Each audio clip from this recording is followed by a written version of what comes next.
intros. Thank you. I'm gonna just look up concretize real quick. Make sure that's will work. You that okay? That we can't do. Can we please get the definition of concretize? Because it's been used three different ways, and one of them was offensive. Can y'all read that? Y'all can't read that. To No, make read an out loud. idea or concept real, or to give specific or definite form to.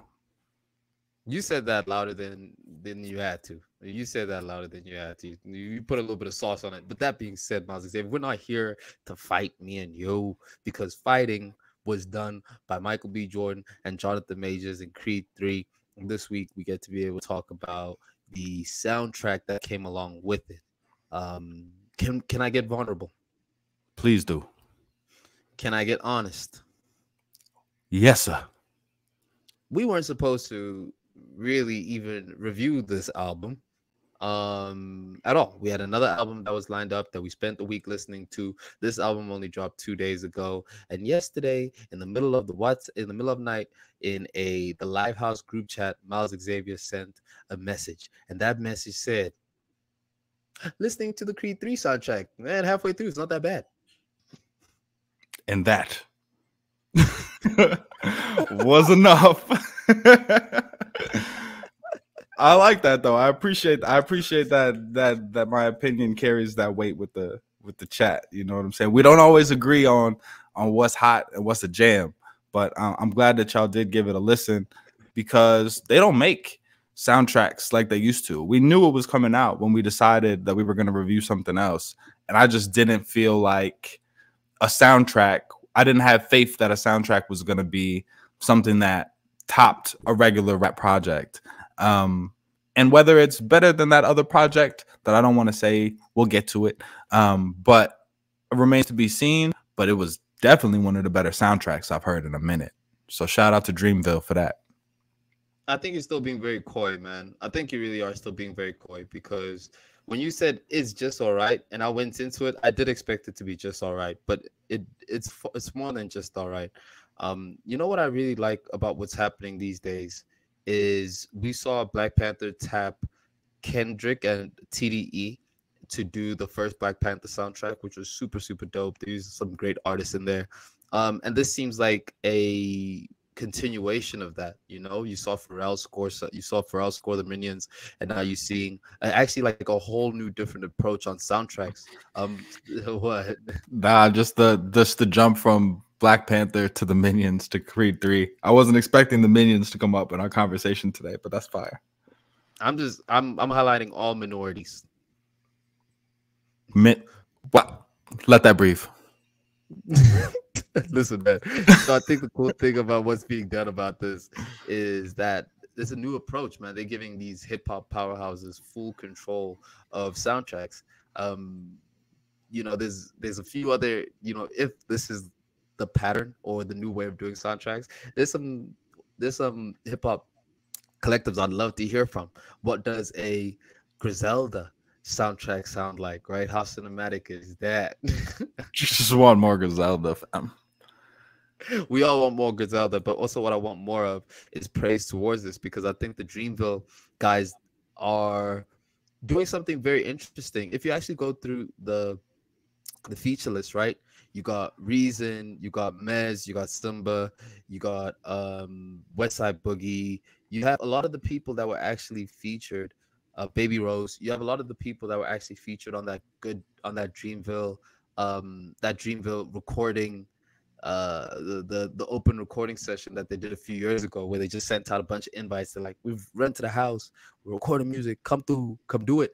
And I think almost geniusly, this was a setup for the type of people that they'll work with down the line. So it's great to see Buddy on this, great to see Sir on this, Tierra Whack, Cause, Mez.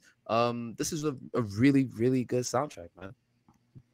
Yeah, everybody gets a chance to shine. I thought Ari's joints were standouts. Greater, that song is crazy. Even the Talk to Me joint later, like I was a little disappointed by the Big Sean ESTG track, but I didn't have super high hopes for that one from the jump. I like My Boy. That might be one of my favorite JID songs that I've heard in a minute.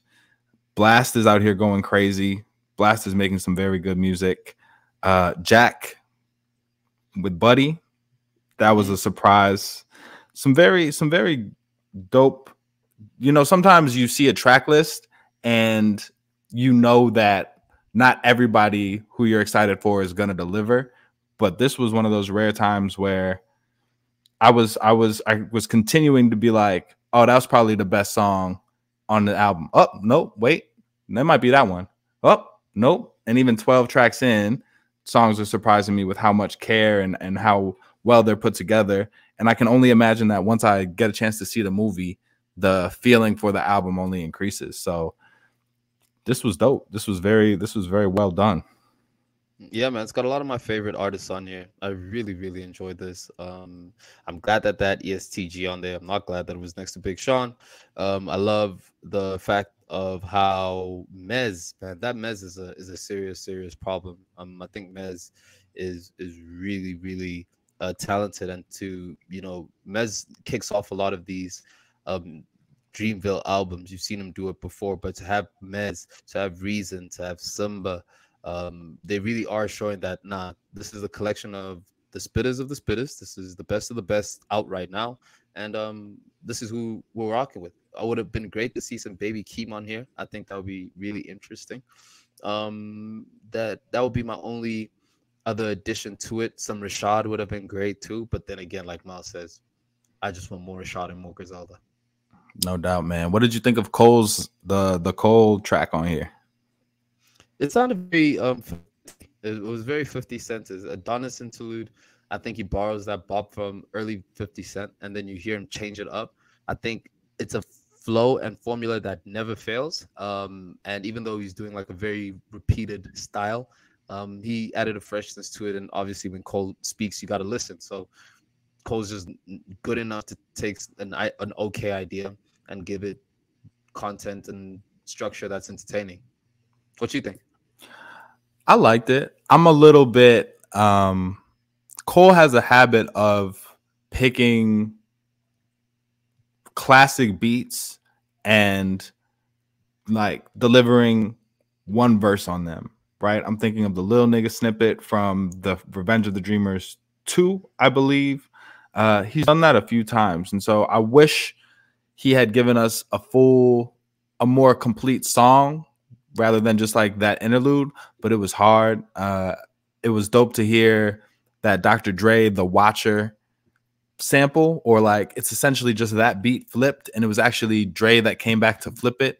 So just to know that Dre is still Dre, no pun intended, to know that Cole is still so many projects in, so many years in, still able to put a track out on an album with some of the youngest and freshest faces in hip hop and still be one of the standouts, but not disrupt the flow of that type of project and that youthful energy, I think speaks to his versatility. And I mean, if nothing else, this was supposed to be a good song for the movie and to make Mandem excited for his next project, The Fall Off. And I think it definitely did both of those things. That next album that calls Bringing Up The Fall Off? One more time? Is Cole's next album The Fall Off? Yes, that's the name. Interesting. I mean, it works, man. It works. And if I have to go ahead and just highlight some of my favorite tracks, I really do think like the first half of this album is almost unskippable, man. From track 1 to 11, it really goes in well. My Boy, a great standout.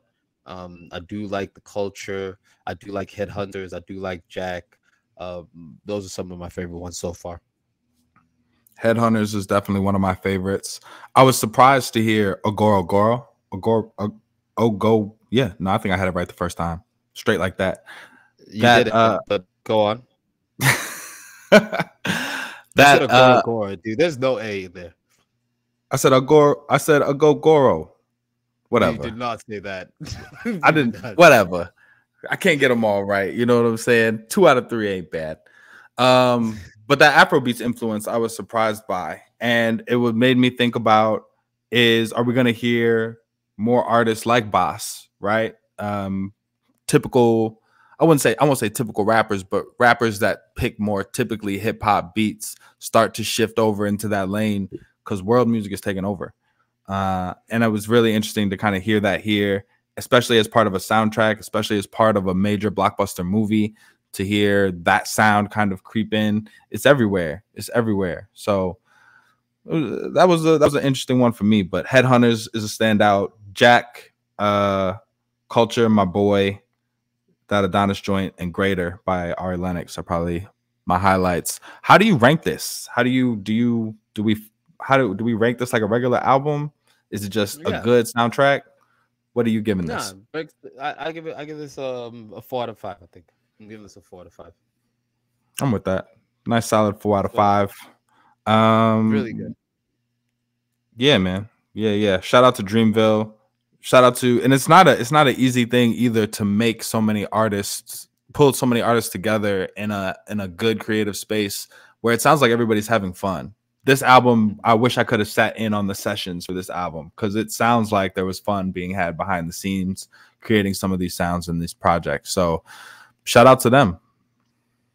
Hey, and shout out to y'all, man, if you've been rocking with us to this extent, because we know. Oh, man.